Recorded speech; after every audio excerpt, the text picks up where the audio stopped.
Hello everyone, welcome back to my channel. My name is Mila, you're on my book nook. Apologies for the lighting and the weird lighting situation. I have my upper light on. The sun is setting and I just simply did not have time to film because anyways, my sister had a math competition today. Anyways, I'm filming this way ahead of time because I know I'm not gonna be able to film it during the week and stuff, just because work and stuff like that. But today we have the mid-year book freakout tag. So if I'm looking down, so to speak, it's because I'm looking at my answers. So this is a little bit ahead.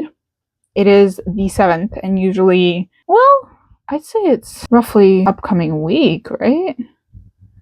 I'd say it's like that, right? Hold on a second.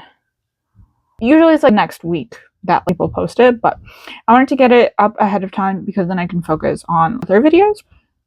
And I don't think a lot of my answers in this regard will change that drastically unless I read the worst books ever in the next week or so, week and a half-ish. So by the time the mid-year point comes around, which I don't think it's probably going to be this upcoming week that people are going to post it, I feel like. Anyways, whatever. That being said, I've got the questions. This has been something that I do every single year. So it's my 4th year, maybe?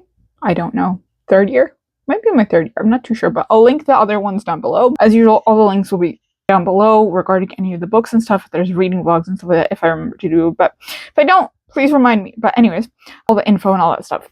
So the first question I have is best book you've read so far in 2026. It says 2016 on the little thing I have, but that's because I like copy and pasted it from like, a blog that probably started in 2016, and that's when the post is.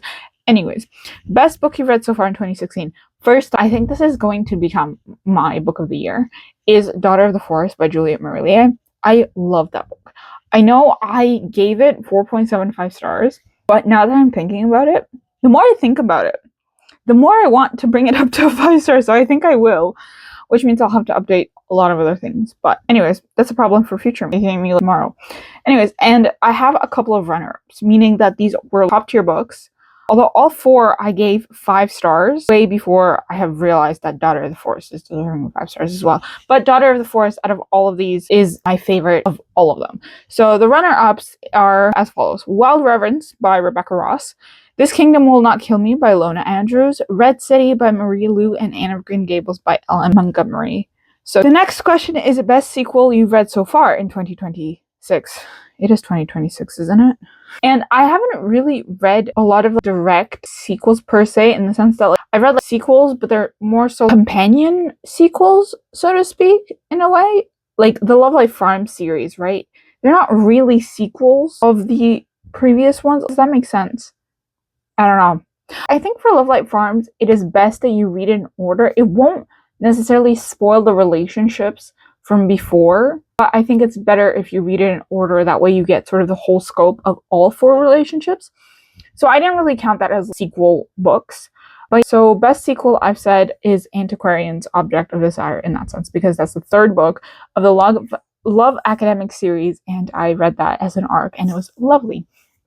Next, we have new release you haven't read yet, but I want to. There's so many. Oh my god. We've got Agnes Aubert's Mystical Cat Shelter. It's on like my book cart, and it continues to stare at me. We've got Weavingshaw, which blew up. I don't remember if this was a 2026. I think it was a 2020 Weavingshaw. It might have been 2025. No. It was released in 2026. Never mind. So Weavingshaw. Then we have The Red Winter. I do have a copy of this.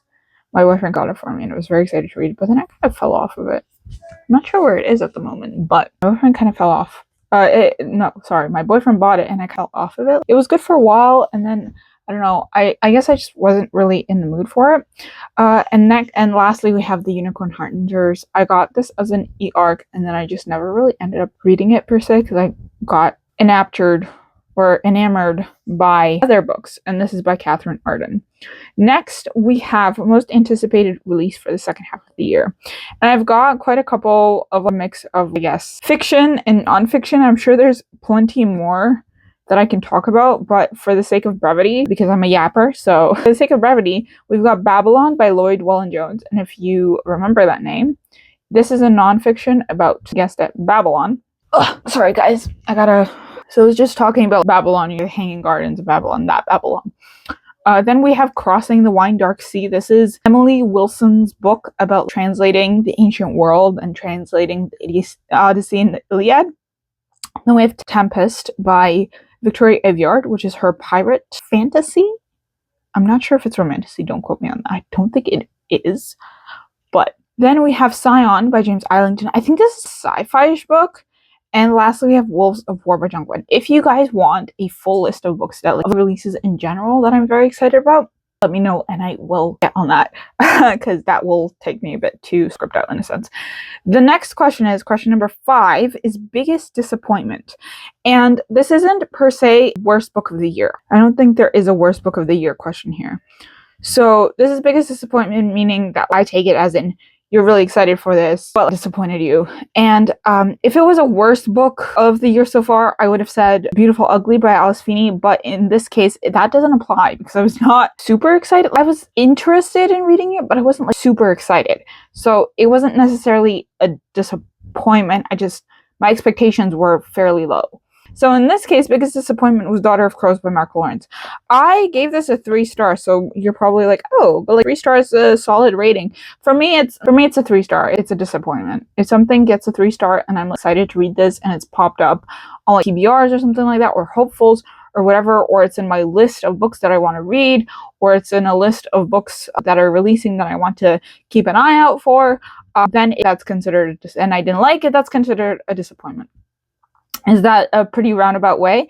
Sure, but it works with my brain. So next we have Biggest Surprise, and I've got books for this, but these are by the same author, and this is The Duchess Deal and Any Duchess Will Do. These are 2 books from 2 different series by Tessa Dare, and these are her historical romances. I think they're Regency romances technically as well, like they're Bridgerton era-esque. I'm not too sure, but I was pleasantly surprised. One of my coworkers recommended it to me after I said that I really enjoyed my time with the farms and stuff, and that I actually do enjoy romance books. I never said I really hated romance. I do want to make it clear. Maybe I have, but I don't think I really meant it that I hate the romance genre because I don't really hate books. Genre, I don't really hate genres. I just strongly dislike them. And most of the time, the ones that I strongly dislike, I would not touch with a 39.5 pole. So those were very pleasant surprises. I really enjoyed them. They were really fun and quirky, so to speak. They went by fast. She saved me from hell of a reading slump. But question number 7 is favorite new author debut or new to you.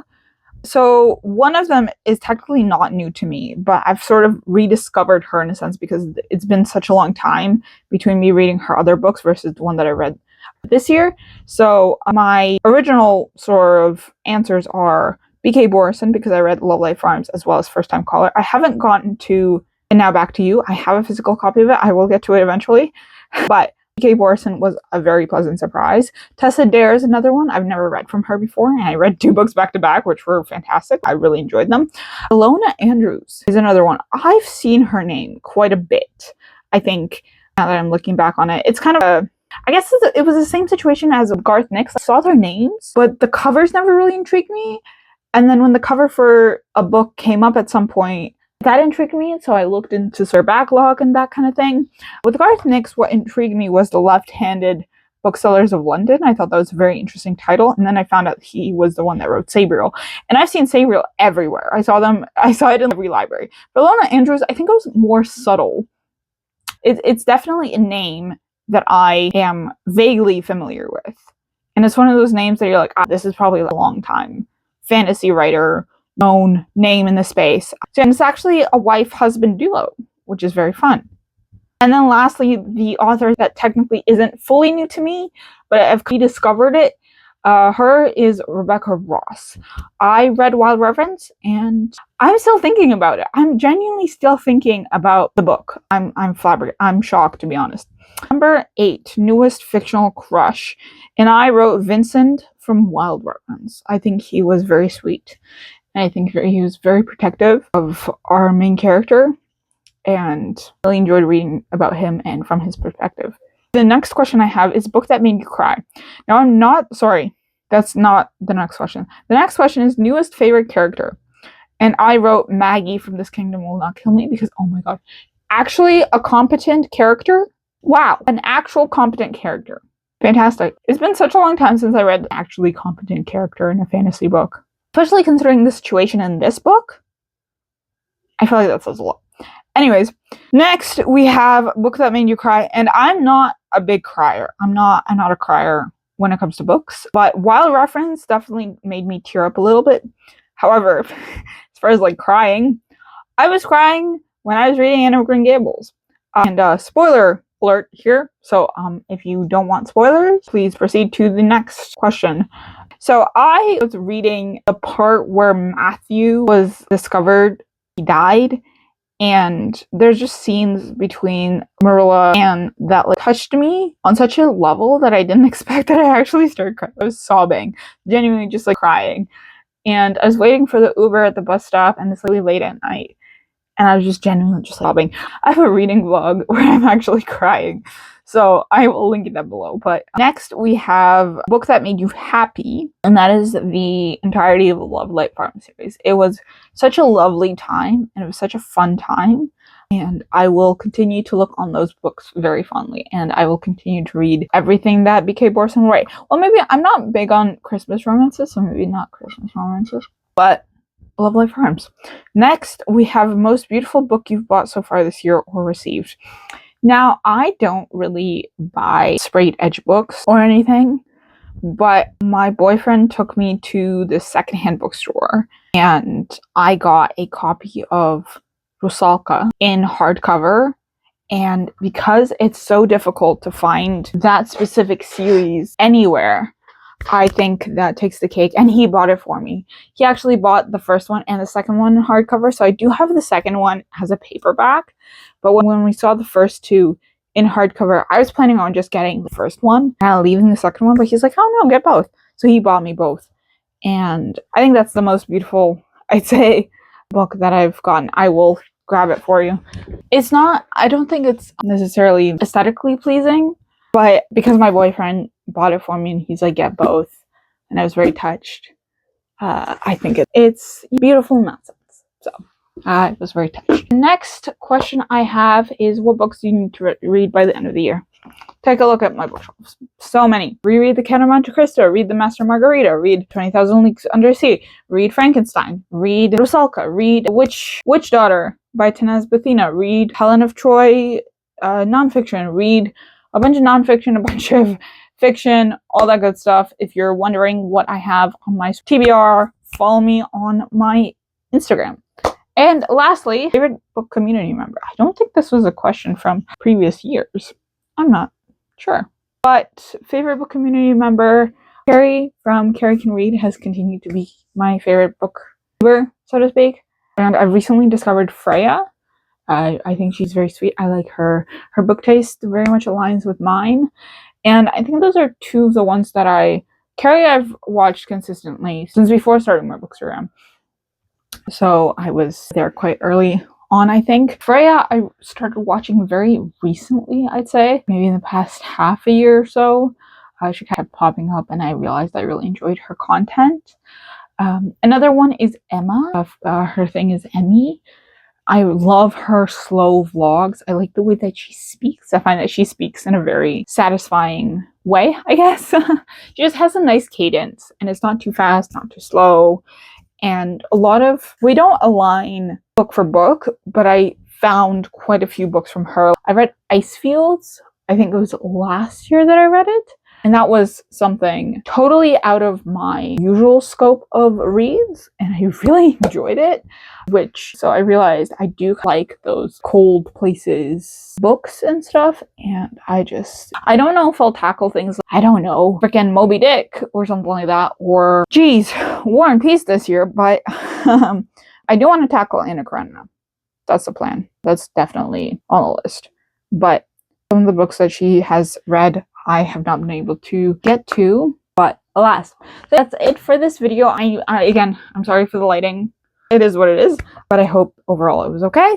And I hope you enjoyed this video. Comment, subscribe. I will link all the stuff down below in the comment and all that stuff. Let me know your answers to these questions. Let me know what other videos you'd be interested in, if you want like a new release video and stuff like that. It'll be more of a new 2026 book releases on my radar kind of thing. I'll have to figure out how to cut it in a more unique way, so to speak. But yeah, I'm looking forward to reading more books in June and then getting back to you as far as the third quarter comes around and stuff like that. And hopefully I will finish some nonfiction to a certain extent and some classics and I'll bring you more reading vlogs and all that stuff. So that's it for this video. And as usual, I hope you enjoyed. Follow me on all my socials. I'm more active on Instagram. And as usual, I will see you in the next one. And as always, happy reading.